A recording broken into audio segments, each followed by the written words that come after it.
Today, we are beginning a mini-series on building my 2020 pedal board. In this video, I'm gonna go over a few of my pedal board building philosophies, give you a rundown on the materials that I'm gonna be using, and a few different practices to help you make the hard choices when it comes to building your pedal board.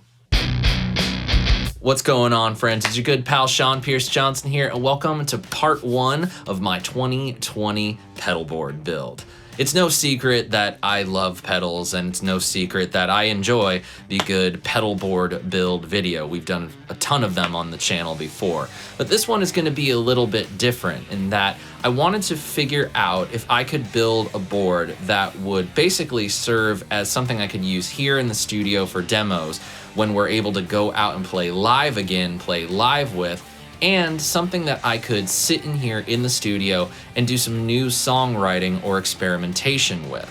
These different situations in which I want to use the pedal board lead to a point where I'm going to have to make some really hard decisions about what exactly is going to go on the pedal board. If I want it to be decently portable and light, I can't go loading it down with pedals.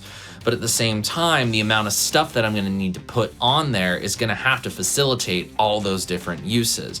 So we're up for some challenges, but it's this where I feel like we can really learn something and hopefully give you some tips on how you can make these hard decisions as well. And I think we can really all sum up this with one word: context. Context is king, and whether you're building a rig small or large, that context is going to drive your build process forward and help you decide on those things that you need to make the hard and fast and concrete decisions on.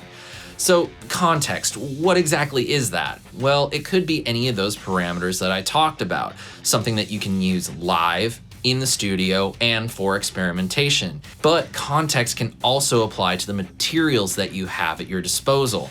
Do you have all the pedals that you're gonna need in order to be able to conjure up the sounds that you hear in your head? Are you gonna have to sell a few off to get a new one that gets you the sound? Or are you gonna make some trades with some friends and see how that works out? So with that in mind, I came to my first hard and fast decision on how I'm going to proceed in building a pedal board. The first thing being the pedal board I'm using. I'm going to be using the Woggy pedal board that I used for my Vans Warped Tour board build. I still have had it, and I've still used it a ton on the channel and a ton in just about anything over the years that I've had it. I've had it about 2 years now, and I'm really enjoying it. I love these sort of hybrid of a pedal train and a twin tier pedal board with a little bridge that you can put pedals on top and stuff underneath as well. So we're gonna be sticking with this as our sort of foundation for the rig. The second context that I had to consider, being the materials, was mostly related to power. How was I gonna build a pedal board that I could put the Gig Rig G2 and all the pedals that I wanted to put on the pedal board, but was gonna be able to power everything without taking up too much room underneath the Woggy board bridge? Well, luckily for me, a few months ago, my friends at Excel Audio reached out to me and told me that they were getting ready to release a brand new power supply. And that new power supply is the Effects Power Source 12. And lastly, with the materials, we come to cabling. Now, I am not short of patch cables in this studio, but I wanted something that I could cleanly build a pedal board with. So I reached out to my friends at Sinusoid Cables, and they sent me a nice little kit of their Sinusoid sliver solderless cable system with some beautiful Mogami cable to go with it. But the biggest challenge that you all said you had when it came to building a pedal board was deciding what's going to go on the pedal board. When you demo guitar pedals for a living, you get a lot of stuff, and you tend to keep a lot of the stuff. And when you have so many different things to choose from, it can be pretty hard and taxing.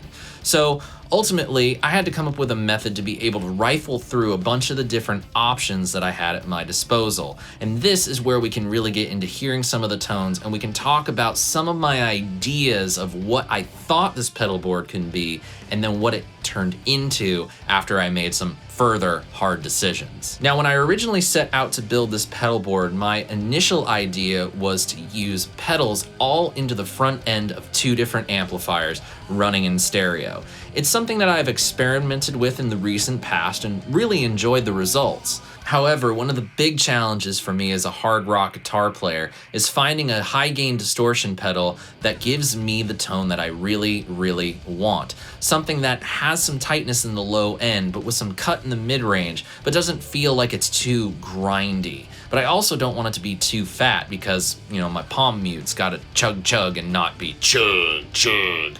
The G2 is a great way for me to A, B, C, D, E, F, G pedals, you get what I mean, and be able to go back and forth between them and my clean tone without having to unplug and replug things in, and it also takes care of a lot of other things too.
Now, I know we don't all have access to a pedal switcher like a G2 or anything simpler than that. So it's perfectly fine for you to go ahead and plug in multiple pedals in line and do your testing that way. As a matter of fact, I did that testing myself on a few other different types of pedals that I didn't shoot for this particular video.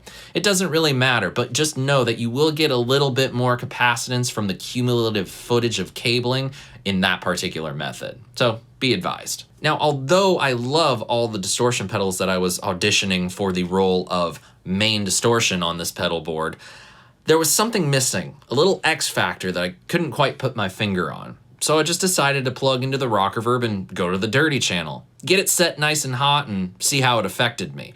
And wouldn't you know it, that X factor was there. It was a little less gainy than I wanted it to be. The newer tubes that I put in this rock reverb just don't have quite as much distortion and gain that I had out of the last set that was in them. But that's not necessarily a problem because I have plenty of overdrive pedals at my disposal in order to get me a more saturated and slightly tighter and grindy tone.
So with that, we've already made 2 hard and fast decisions about what to put on this pedal board. We're not gonna have all pedals in front of the amplifier, and now this is turned into a 4-cable method pedal board build. To wrap all this up, there's really only one word you need to remember when you go to build your pedal board: context. Context is everything. Context is king. Say those phrases over and over in your head a couple times and really get it in there. And context has multiple meanings, but hopefully this video was able to show you some of those different meanings and how you, when you finish your pedal board build, won't have builder's remorse. Is that a thing? Builder's remorse? I guess it is now. I hope you guys enjoyed this video and I was able to answer some questions that you may have had about building your pedal boards. If you have any others, please let me know using the comments section below. If you enjoyed this video, please do consider giving it a thumbs up and sharing it with your friends. And if you don't want to miss any videos on my channel, either related to this pedal board or otherwise, click the subscribe button and ring the notification bell. But if you want to see all the videos that I make before anyone else in the world, there is a way that you can do that by becoming a member of my Patreon community. There's a link in the description below, and you'll also be seeing some videos that I'm not making available to the public via YouTube. It's been awesome of you guys to spend part of your day with me. I hope you enjoy the rest of yours, and until next time, my friends, I'm SeanPierceJohnson, and I wish you all great tone, good health, and happy stomping. Cheers, and God bless.